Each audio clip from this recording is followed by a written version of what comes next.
Ser podcast.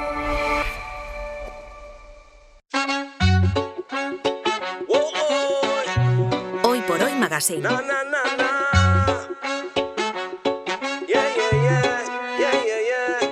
tiene nada de nada.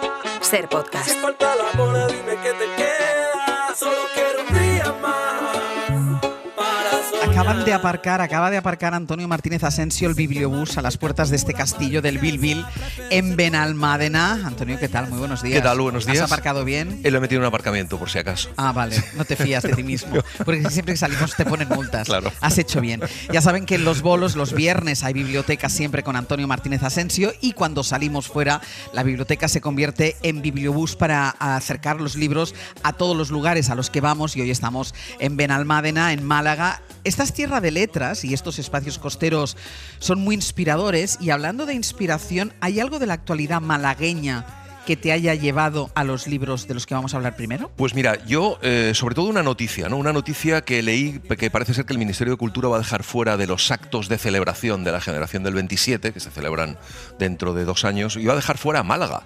Y entonces me sorprendió mucho porque Málaga, bueno, pues es una provincia muy literaria, y esta zona todavía más. Primero, porque aquí se cumplen 100 años de la creación de la Imprenta Sur, donde Emilio Prados y Manuel Alto Aguirre editaron la revista Litoral, que fue uno de los voceros de la generación del 27, donde escribieron los grandes poetas, y que eran 2 malagueños, nada menos. Pero es que encima Luis Cernuda pasó una gran temporada en Torremolinos y en la Costa del Sol, escribió sobre Torremolinos y sobre la Costa del Sol, estuvo en la pensión Santa Clara, y bueno, muchísimos de sus versos hablan de esta zona. Pero es que además Vicente Alessandre, que nació en Sevilla, sí, realmente a los 2 años se vino a Málaga, es casi un autor malagueño. Hay un poema suyo que se llama Ciudad del Paraíso, siempre te ven mis ojos, ciudad de mis días marinos, colgada del imponente monte apenas detenida, que, pues habla de Málaga. Entonces, Málaga, por favor, señor ministro, tiene que estar dentro de los actos de celebración de la generación del 27. Entonces, hoy no son libros vinculados a la actualidad, sino que es una reivindicación de autores y obras que tienen mucha vinculación con Málaga. Exacto. Y que van a ser excluidas si después de esta sección nadie lo remedia. A veces no subestimes la influencia de la radio. Yo creo que tiene que estar, sí o sí. O sea, es imposible que no reivindiquen Málaga y que no reivindiquen esta zona en la celebración del centenario de la generación del 27. Porque hay mucho malagueño y porque tuvo mucho que ver territorialmente y geográficamente esta zona. Pues ya te has metido al público en el bolsillo. Vamos. Entonces vamos a hacer una pausa. Vamos a hacer una pausa y a la vuelta vamos con el libro de la semana. El libro de la semana, que es nada menos que este librazo que fue de los Lighthouse de Berna González Harbour. De una tal Berna González Harbour. Una tal Berna González Harbour. Pues a la vuelta la presentamos, que la gente no la debe conocer. Hoy por hoy Magazine.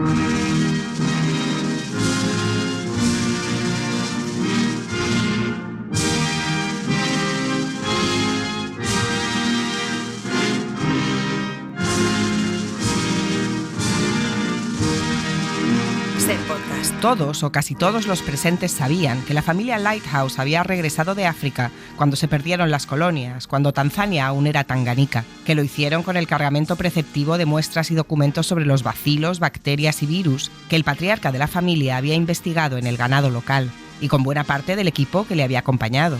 La mayoría eran ingleses del servicio colonial como él, pero también con Asha, la muchacha que había ayudado a Marjorie en tierra africana y que había criado a Arthur desde que nació, y su pequeña, Amina. God Save the Queen, Dios salve a la reina. Arrancamos con fuerza hoy porque nuestra invitada es un poco reina, en el sentido popular del término. El fragmento que acaban de oír con fondo del himno británico es del libro que fue de los Lighthouse, de Berna González Harbour, que está editado por Destino. A Berna la conocen nuestros oyentes, los que están aquí y los que están en su casa, porque es analista habitual del Abierto. Berna, ¿qué tal? Muy buenos días. Hola, pues nerviosa. O sea, no me vas porque a preguntar por Pedro Sánchez. Eso que se llama Coldo. Fuera de tu zona de confort. Sí, totalmente. Antes de empezar a hablar de esta novela, que les voy a decir que es adictiva, o sea, sí, empiezas y no puedes soltarla, yo sí quiero seguir los protocolos habituales de esta sección y preguntar a Antonio Martínez Asensio por qué tiene que estar este libro en nuestras estanterías. Pues mira, yo te voy a dar 3 razones. El primero, porque cuenta una historia real, que son todas las maldades que hizo el Imperio Británico en sus colonias, y ahí sonaba el God Save the Queen, que es muy interesante. Segundo, es una novela de personajes. Cuenta la historia de una familia familia y son apasionantes. Pero la tercera razón es la que tú has dicho.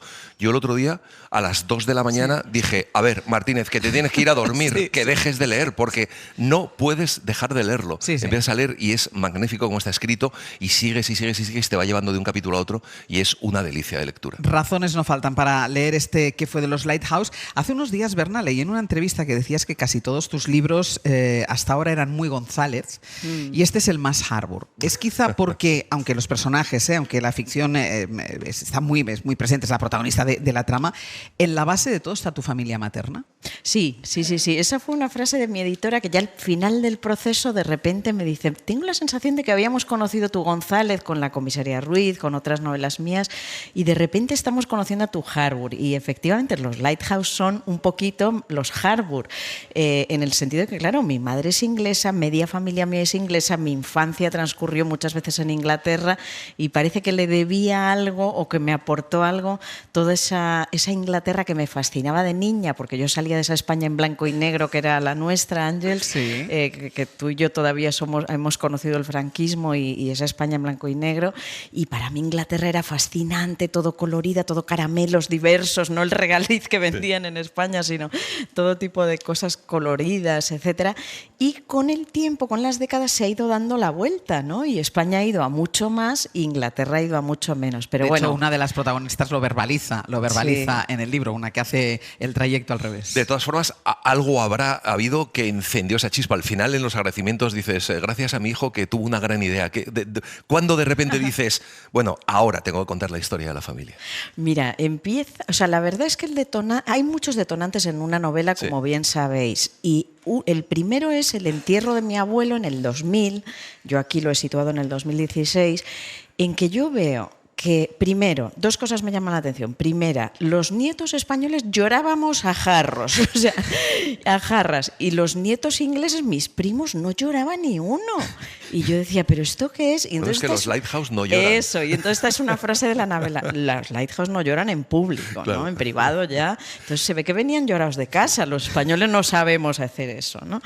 Y luego la otra cosa es que uno de mis tíos pronunció un discurso sobre mi abuelo que pintaba una persona A y otro tío hizo otro discurso de mi abuelo que pintaba una persona B, y digo, pero si están hablando del mismo, que era mi abuelo, yo habría podido hacer un discurso C, ¿no? Entonces, aquello se me quedó y con los años me fue volviendo y ya hace 5 o 6 años que hablando de esto surgió la chispa con mi agente, con Palmira Márquez, además aquí en Andalucía, fue un fin de semana estupendo en Vejer, y de repente, eso es una novela, me dijeron, eso de mi abuelo. Y a partir de ahí, pues empecé a tirar y tirar. Claro, la leyenda familiar de mi familia Harbour decía que mi abuelo, que fue veterinario del Servicio Colonial Británico en África, y ahí nació mi madre, llevó las vacunas al ganado africano, ¿no? Era una leyenda épica y de un imperio decente, ¿no? Y me puse a plantearme, bueno, ¿qué hicieron realmente los ingleses en Tanganica, que se llamaba entonces? ¿Qué hicieron además de llevar las vacunas? Y a partir de escarbar ahí, pues fue surgiendo esta novela. ¿Y por qué se llaman Lighthouse? ¿Por qué le pones este nombre a pues la esa fue la gran idea de mi hijo. Fíjate, ahora que al final he dicho, gracias por la gran idea.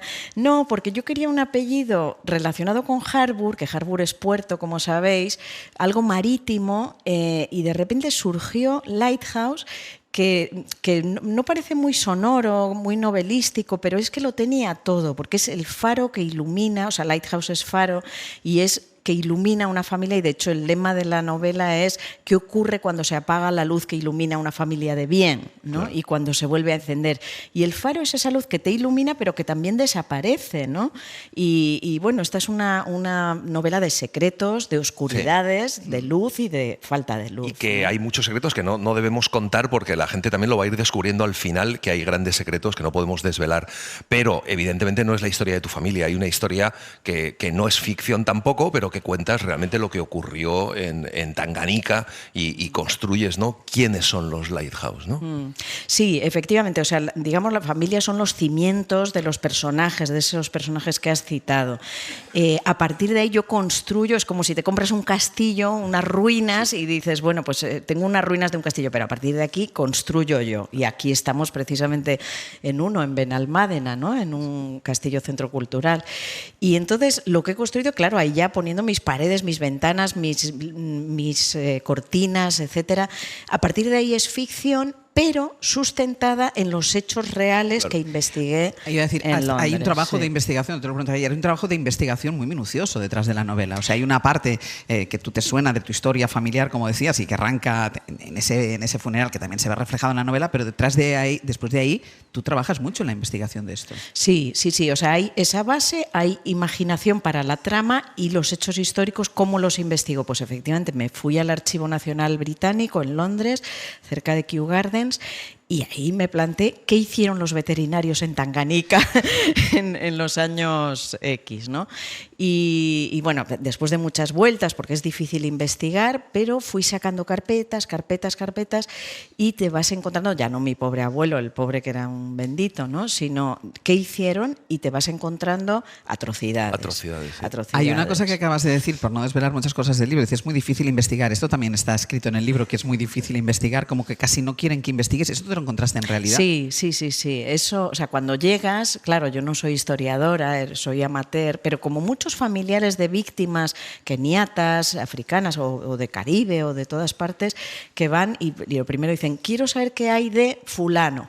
No, señora, aquí no se puede preguntar por nombres, tiene que preguntar por edades, por sectores. O sea, cuando logré comprender las claves de las preguntas, pues tú sabes, Ángel, que somos periodistas y si algo sabemos es lograr preguntar hasta lograr la respuesta adecuada, pues ya me empezaron a sacar carpetas. La buena noticia es que podía hacerles fotos y pude hacer fotos de expedientes de expropiación, de destierro de gente. O sea, hoy hablamos de Gaza y de tal. Es que, claro, llegaban a una aldea, imaginaos, Tanganica era Grandes Lagos, es una zona fértil de África. Decían, esto para nosotros, aquí una granja. Echaban a todos y ya está, a civilizar el mundo. Decía antes Antonio que es una novela de personajes, y yo creo que hay dos personajes que dan sentido a todo, que es el abuelo y Asha.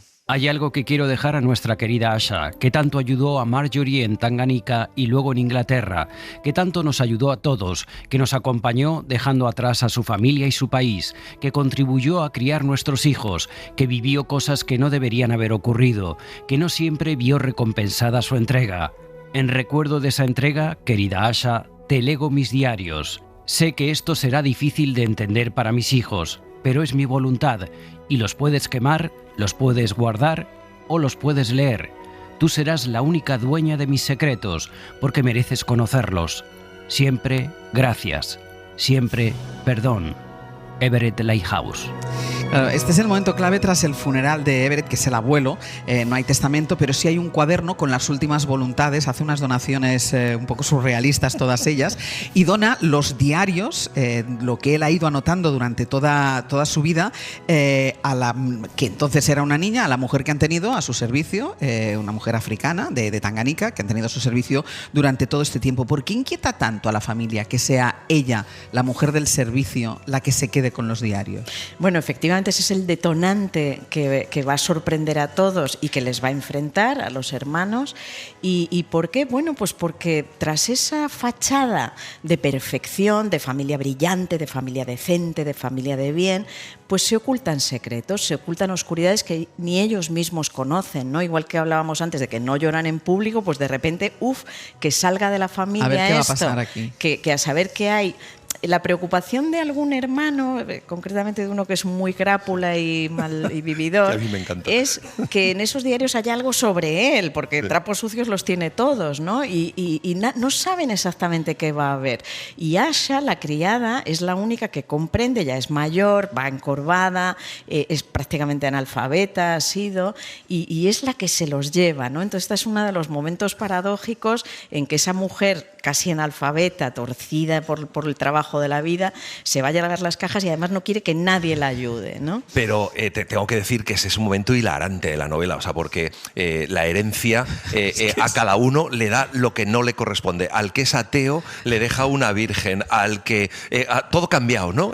Incluso hay una que no tiene nada, ¿no? Y los diarios a esa. Y entonces, claro, lo interpretan tan bien como bueno, se le ha ido la pelota y no tiene que tener los diarios, pero es el único... Pero todo tiene un significado. Pero es el único creo que sí, que Claro, efectivamente tiene un significado significado. porque tiene los diarios de ella, ¿no? Sí. Y es fantástico, esos personajes Sí. construidos alrededor de la herencia de su padre son deliciosos. Se pone Berna, sobre la mesa el debate del revisionismo. ¿Cada país tiene que asumir su pasado?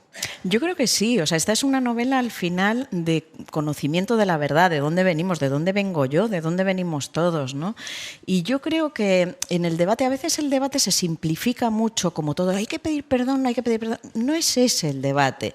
El debate es reconocer, es conocer qué hicimos, qué hicieron nuestros antepasados. Primero de conocer, dónde, Berna, exacto, o sea, primero saberlo. Conocer, y ya, si hubiera posibilidad, compartir un relato. Es decir, compartir un relato. ¿Fue Reino Unido ese imperio decente que extendió Claro. la civilización, la monogamia, el Dios verdadero, las escuelas y la logística y las infraestructuras? ¿O fue un imperio que, vale, puso alguna escuela y demás, pero es que hizo atrocidades, ¿no?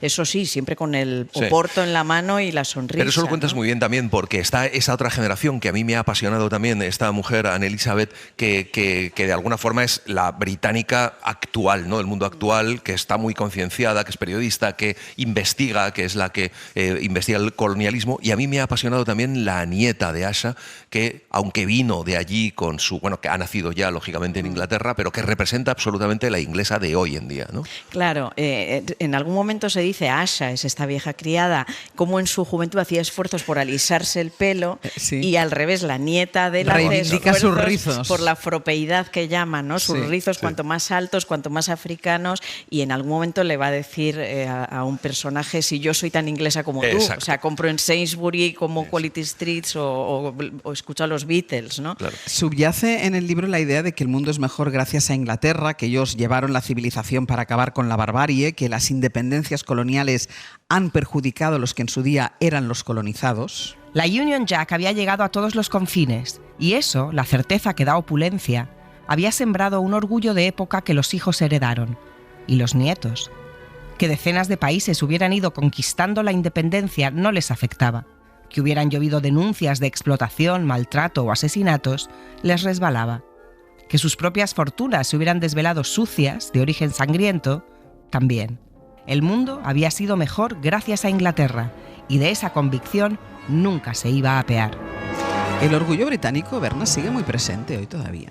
Sí, pero estamos viviendo lo que es el deterioro también de eso, ¿no? Es decir, hay una parte de la población que intenta mantener, y en la novela la tienen algunos personajes, ese orgullo de brillo de país y demás, pero por otro lado está la realidad. Es decir, una vez acabado el colonialismo y que ya no pudieron saquear más, una vez entrado en crisis el modelo industrializador previo y por políticas de la Thatcher, de Margaret Thatcher, etcétera, pues hemos visto una Inglaterra que se cae a trozos también. La sanidad se cae a trozos, una Inglaterra de trabajadores que viven de los subsidios, muy alcoholizados muchos de ellos, y por ejemplo, en Asha, que vive en los flats, donde viven Sí. los pobres, en los apartamentos de Londres, ha ido viendo, porque esta novela recorre décadas, como cuando ella llegó, toda la escalera olía a curry y canela de los del Caribe, todos los hijos del imperio, y hoy muchos de ellos han progresado y son muchos ingleses que vienen de las minas o de las fábricas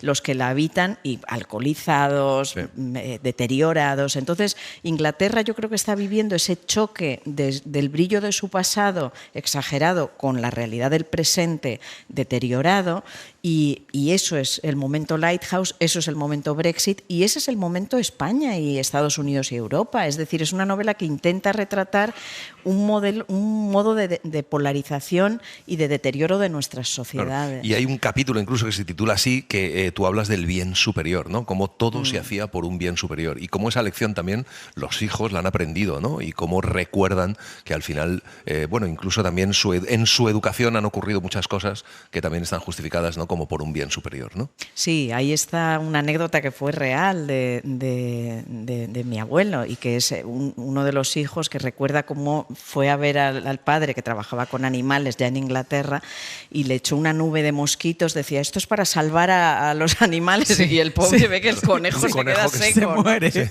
Y el padre dice... Es porque "Esto estamos investigando, es un bien superior. bien Y el otro, superior, ya, ¿no? pero yo quiero mi conejito, claro. Sí. Adela era simplemente una niña, una de esas inglesas que aún creía que podía elegir su destino, gritar a un conductor que pasara salpicando sobre un charco o tumbar a un profesor con una queja, tener a los hombres a raya. Y en parte no le faltaba razón. Adela no tenía que trabajar como ella a su edad, ni casarse con un hombre bruto que podría ser su abuelo, ni fregar suelos mientras se ponía de parto, ni abandonar su país, ni servir a los que habían destrozado a su familia. Esta reflexión de la abuela sobre Adela, la nieta que reivindica ese peinado afro, diciendo que bien que mi nieta va a tener otra vida, ya está teniendo y va a tener otra vida muy diferente a la mía. Va a tener una vida muy diferente teniendo en cuenta la ola de conservadurismo, esa regresión brutal que estamos viendo en todas las sociedades. Claro, esto es lo terrible, ¿no? Como los ingleses que se consideran de pura cepa, pongo todas las comillas, consideran extraños a los hijos y nietos del imperio que ellos mismos saquearon. Es decir, esas Adelas y esos están ahí porque saquearon sus países y porque hoy, que son muy listos, muchos de ellos van progresando y los blancos se vuelven contra ellas, es lo que estamos viendo. Y quiero subrayar eso, que me encanta que saquéis a Asha, la criada, porque al final, frente al brillo de los lighthouse, el faro que ilumina el mundo y esa familia tan brillante y tan paralela a la de la reina de Inglaterra, efectivamente, al final la contraparte de la verdadera lealtad, de los verdaderos valores, la va a tener Asha, que es la criada negra, ¿no? Y que es la que al final va a mostrar una dignidad, ella y su hija y su nieta, y unos valores que los lighthouse, pues al final... Nosotros nos vamos a quedar con el libro de Berna González Harbour, que fue de los lighthouse, ya está en la biblioteca del Hoy por Hoy, pero ya sabes que nos tienes que donar tú 2 libros para que se queden en la biblioteca, que no pueden ser tuyos. Bueno, pues muchísimas gracias por entrar en esa biblioteca, es un honor, Antonio y Ángels, desde luego. Y bueno, son muchísimos, es muy difícil elegir, como te ha pasado a ti con tu libro reciente sobre los 100 libros, ¿no?, de tu vida. Pero bueno, voy a traer, por ejemplo, El Día de Todas las Almas, de Ces Notteboom, holandés, porque Ces Notteboom no es un autor de grandes ventas, de gran éxito, y sin embargo para mí debería ser un Nobel clarísimo, ¿no? Es un escritor europeo medular y es capaz de transportar tanto lo íntimo como lo político. A mí me gusta ese tipo de novelas con las que aprendemos algo del mundo y aprendemos algo de las almas, y por eso El Día de Todas las Almas, estás señalando mi libro. Es que eso porque, pasa, que fue de los Lighthouse, claro, es un libro que aprendemos de lo que ha pasado en el mundo, pero está lleno de personajes que nos muestran también a nosotros mismos, nos sentimos identificados. Pues eso creo que lo consigue Notteboom. El Día, ¿no?, de de Todas las Almas, de Ces Notteboom, de bolsillo. ¿Y otro? Y otro, La amiga estupenda, de Elena Ferrante, voy a traer, porque ya sé que hay muchos académicos o altos que críticos denostan a Elena que Ferrante, denostan a Elena Ferrante, pero la voy a reivindicar porque mira, es una novela, tú, Ángels, que te gustan las sagas mucho, yo la he leído, supongo la he que leído. también. Sí. Entonces, ya sabéis, es una saga de 4 capítulos, yo he citado el primero, La amiga estupenda, porque nos habla también de 2 amigas. ¿Quién no tiene esa amiga del alma también de la infancia, juventud?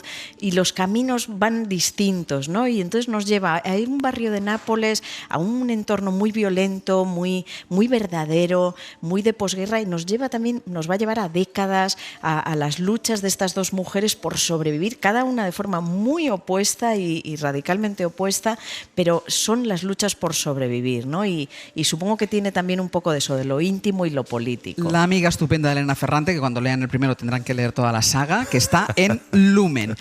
¿Un libro, una hora, Antonio? Los cuentos de Julio Cortázar, nada menos. Vale. 4 cuentos de Julio Cortázar. 4 cuentos de Julio Cortázar en una hora.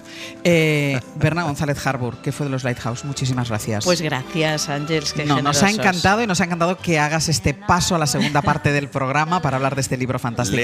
Léanlo. Por favor. Muchísimas gracias. Hasta la semana que viene. Para no perderte ningún episodio, síguenos en la aplicación o la web de la SER, Podium Podcast o tu plataforma de audio favorita.